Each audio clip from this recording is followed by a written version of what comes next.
The Siege of Lille was the salient operation of the 1708 campaign season during the War of the Spanish Succession. After an obstinate defense of 120 days, the French garrison surrendered the city and citadel of Lille, commanded by Marshal Boufflers, to the forces of the Duke of Marlborough and Prince Eugene. The siege was famous among contemporaries for l'affaire des Poudres, where the Chevalier de Luxembourg with 2,000 horsemen passed through the Allied lines and succeeded in delivering 40,000 pounds of desperately needed gunpowder to the defenders. The siege was made possible by the destruction of the French army at the Battle of Oudenarde and the landing in Ostend of large amounts of ammunition and food after the Battle of Vinondale. For most of the campaign, Eugene commanded the forces besieging Lille, while Marlborough commanded the forces covering those forces against external French interference.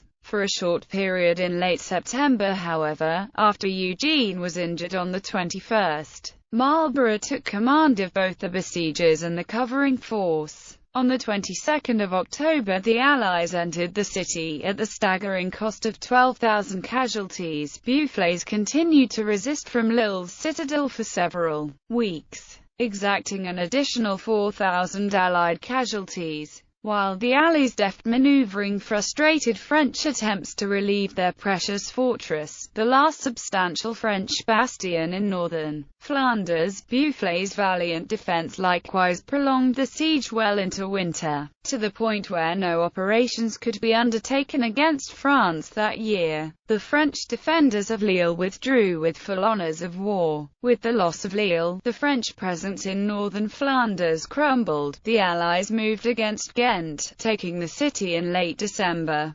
However, an invasion of France the following summer along the corridor opened by the fall of Lille would run into a bloody standstill at the Battle of Malplaquet.